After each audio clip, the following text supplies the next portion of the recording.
Welcome to today's Sports Arena show. My name is Helge Schutz, and in today's show I'll bring you highlights of Namibian sporting events over the weekend, and we'll also take a look at some international sporting highlights. Well, let's start off with swimming, and the Bank Windhoek National Swimming Championships took place in Windhoek over the weekend, where Molina Smalley and Oliver Durant won the overall senior titles, while Rosalinda Matyayi and Rodney Ferris won the junior titles. Well, I was there and I spoke to Rosalinda after she broke the girls under 13 50-meter butterfly record. Let's hear what she had to say. It was a really good swim. I thought I would actually break the record because I broke it last gala and it was actually my PB. So basically I just had to get a new PB and I would break the record. So Fantastic. And just tell us a bit about your season in general. Have you broken any other records? not in this season. And previously? Last gala I broke 2 records, 50 back and 50 fly. Yeah, and then short course season I broke quite a few records. Fantastic. So Rose, just give us a bit of a background on your swimming career. When did it start and so on? I started swimming when I was 6. My first gala was when I was 7. I broke my first record at the age of 8, 200 IM at Oranjemund. Fantastic. So what are your goals and what do you still want to achieve in swimming? I want to achieve quite a lot. I probably want to go to the Olympics one day, Junior Worlds. I'm going to Sanjay this year. Yeah. Sanjay, what's that? South African. Okay, right. Fantastic. And tell us a bit about your schooling. I understand you're at St. George's, so how are you managing the academics and the swimming? I'm really good at my academics. I'm better in math. I'm a very good mathematician. English is a bit, but I'm good, yeah, grade 7. And tell us a bit about the discipline needed to train and study. Do you manage that? Yes, I manage it very well. Okay, well, great. Good luck, Rose. Thank you. We're still on swimming, and Namibian Paris swimmer Matthias Spiderman Angula was in great form at the national champs when he broke his own 100-meter freestyle record. I spoke to him after the race. Let's hear what he had to say. No, my swim was very awesome. I enjoyed it very much. It was a relaxing one, so yeah, enjoyed it. Right, and it's a new record. Did you expect to break a record? Because we just came from a holiday, I didn't expect for me to get that personal PB, but yeah, I happened to get my personal PB again. Fantastic. So, Matthias, tell us about your goals and aims for the rest of the season. What you're working towards? For now, I'm just working toward for the new World Championships that will be coming. It will be in Germany or Manchester United. And the main aim is to fly to Olympics that will be in 2024. Fantastic. And do you think you can qualify for the Olympics? Yeah, with the effort from my coach, yeah, I will manage. I'll be qualifying to go there. Fantastic. And Matthias, just tell us, you got a very interesting nickname, Spider-Man. How did that come about? When I started my swimming career, I used to travel by bus to South Africa. And I used to jump from chair to the next chair like that. And my colleagues started calling me Spider-Man. And that's where the name came from, calling me Spider-Man. Fantastic. And you've such an inspiration, I think, for a lot of Namibians. Also achieved a lot. You've been at the World Champs before, the World Para Champs. So what advice do you have for them? To the new upcoming para swimmers or swimmers, just to tell them, yeah, sky's the limit, everything is possible. You can do it. If you would like to go for it, just go for it. You can do it. Moving on to cricket, and the Namibian Eagles finally won a match. They won their final match on their Asian trip when they beat UAE by 7 wickets on Saturday. Well, the national coach, Pierre de Bruin, sent us this video after the match. Let's take a look. A long tour comes to an end, and obviously, you know, losing 5 out of the 6 games, it's not ideal. But I suppose we finished very well today with a clinical performance against UAE. Very convincing win. And I suppose, we've learned some really tough lessons on this tour, different conditions, a lot of traveling, 6 ODIs in the space of 12, 14 days, and a lot of traveling. And also a lot of injuries and players getting sick. So it's been one of my toughest tours as a coach to try and manage the group and keep everyone motivated. But this was such an important win for the guys. And then on tour, we technically had 3 seamers, Ruben Trimpelman, Tangeni Lungamini and Ben Shikongu. And these guys, 6 out of 6 games, had to run in for the team and they've done very well. From a batting perspective, Zane Green and Michael van Lingen really stands out. They've had really good tour, and especially Zane in that role at 7, averaging 47 on this tour was excellent. So it's always nice to finish with a win, and I suppose we'll take that and learn from all our mistakes, but also take the positive. Moving on to women's football, and the FNB Women's Super League continued with matches over the weekend. Now, after the third round of matches, Beauties Football Club and Girls and Golds topped the log with 3 wins each. Now, I was at the match between UNAM and Ramblers, that UNAM won 5-1, and afterwards I spoke to Hanavi Muhinacho of UNAM and Himi Kaputu of Ramblers. Let's hear what they had to say. Our game was fine, but it was intense. We had a little bit of lack of confidence from our player, but it was really fine. Right, and I thought you also had a fantastic game on the left wing, supplying some very good crosses and a great goal. How did you feel about your game? Yeah, I feel good, but I am not a left-footed player, so I was struggling a bit there, but we managed to win. So winning is what we wanted, so we finally did it. Right, Hanavi, and tell me, do you have plans? Do you hope to be called up to the Brave Gladiators? Sure, I do have plans. So we'll be hearing from you soon. Yes. Great, well done. Okay, and we also have Hime. You came on as a sub for Ramblers. Yes. So how was your game? Personally, I feel like I could have done more. You can always do more, especially if you're on the losing side.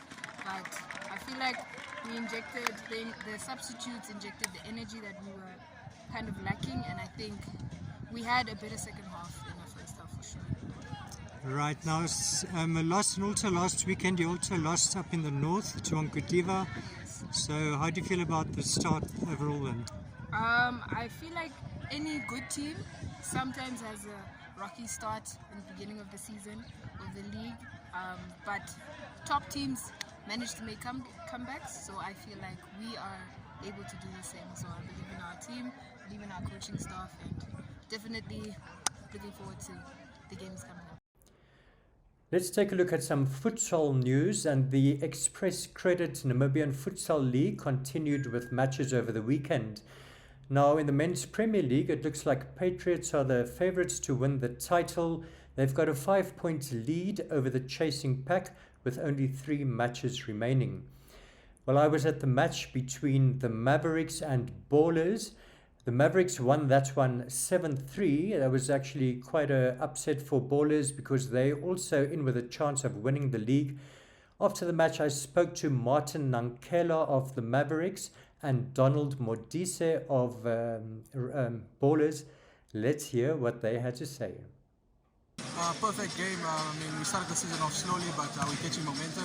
We love the game. We enjoyed it very much. Thanks. But it was a bit of an upset seeing that Ballers are quite higher up. Yeah. Did you expect to win this game? Yeah, we knew it was going to be a tough game. Ballers are a very good team.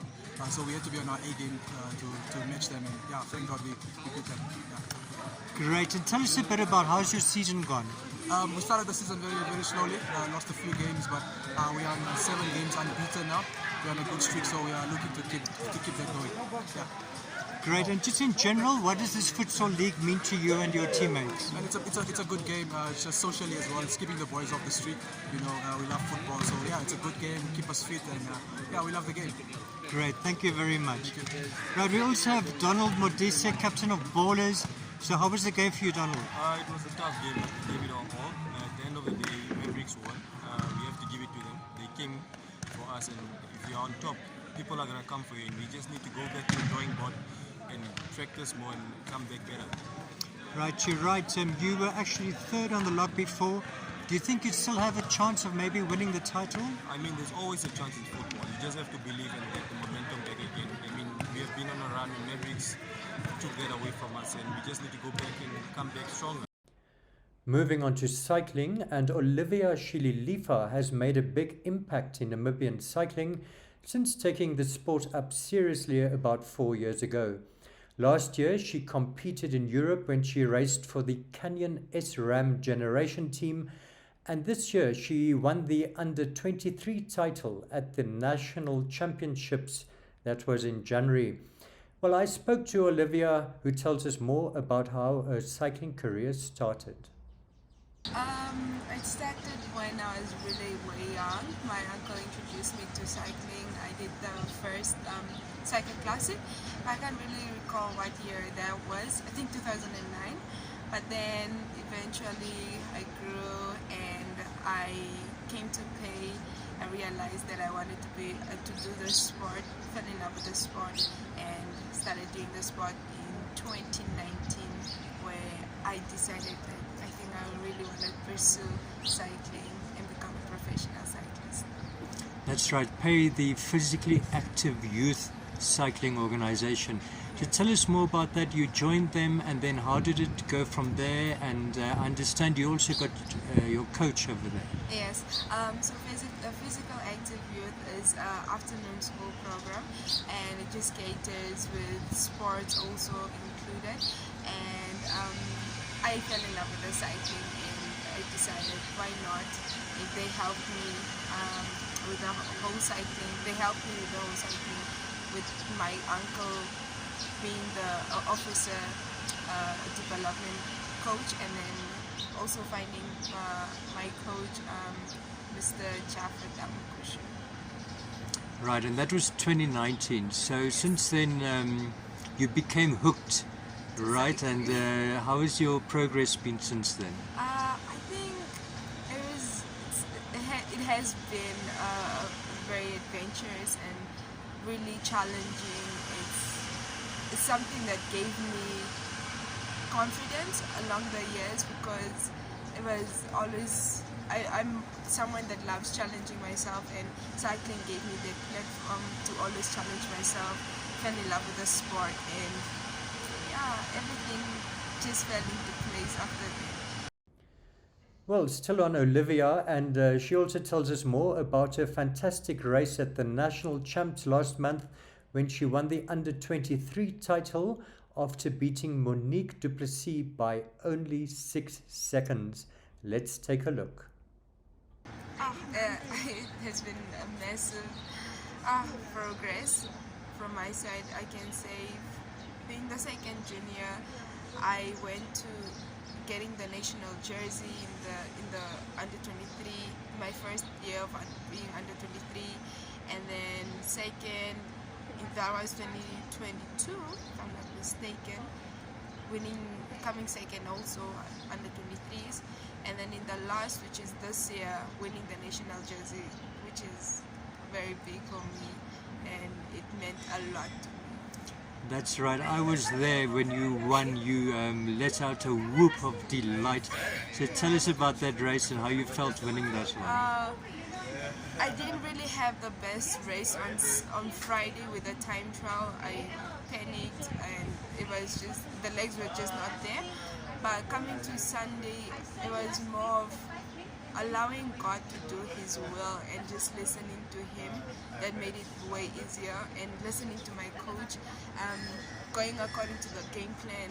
And I mean, racing with the Olympian Vieira Lucer, it's always an inspiration for me, because I look up to her, and you know, when you see her in the race, when you're with her in the race, it's an amazing feeling, and I get to really believe that, you know, there is progress, and if there's something that you want to achieve, you just need to believe in yourself. And I think with that, winning that race was beautiful and so emotional, because having to have the season that I had last year, it took so much. It was mentally, physically draining. So this was just to give me confidence again that, you know, you just need to focus and you need to believe that if God says it's meant for you, it's just meant for you. Fantastic. And also interesting, you and Monique du Plessis have quite a bit of a rivalry there for the under-23 title. Yeah. Tell me about that. With Monique, she's an amazing rider. Ever since the junior, us riding for the junior women, it has always been that healthy competition. I look up to her. I love her skills, and she's someone that really inspires me and, you know, makes me, you know, do or have the she brings out the best out of me. So having her as someone that, you know, as a competitor, it's always a nice thing that she always pushes me to go an extra mile, to go an extra, you know, and also just have fun. She's such an amazing person. And finally, let's take a look at some international sporting highlights over the weekend with photos courtesy of AFP. Manchester United clinched their first major trophy in 6 years with a 2-0 win against Newcastle in the League Cup final at Wembley on Sunday. First half goals by Casemiro and a Sven Botman own goal gave them their first trophy since 2017 and underlined the impressive work done by coach Erik ten Hag since he arrived from Ajax last year. In rugby news, France ended Scotland's hopes of a Six Nations Grand Slam with a 32-21 win in Paris on Sunday. Scotland lost for the first time in the championship this season after victories over England and Wales, ending their hopes of a first Grand Slam win since 1990. In another match in Rome, Ireland beat Italy 34-20 to remain at the top of the log, and they are now firm favourites to win the title. In cricket news, Australia won the Women's T20 Cricket World Cup for the 6th time when they beat South Africa by 19 runs in the final at Newlands on Sunday.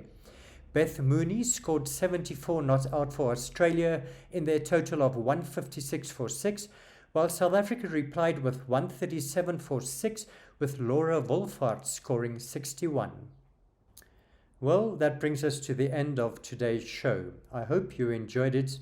Have a productive week. So from me, Helga, it's goodbye till next time.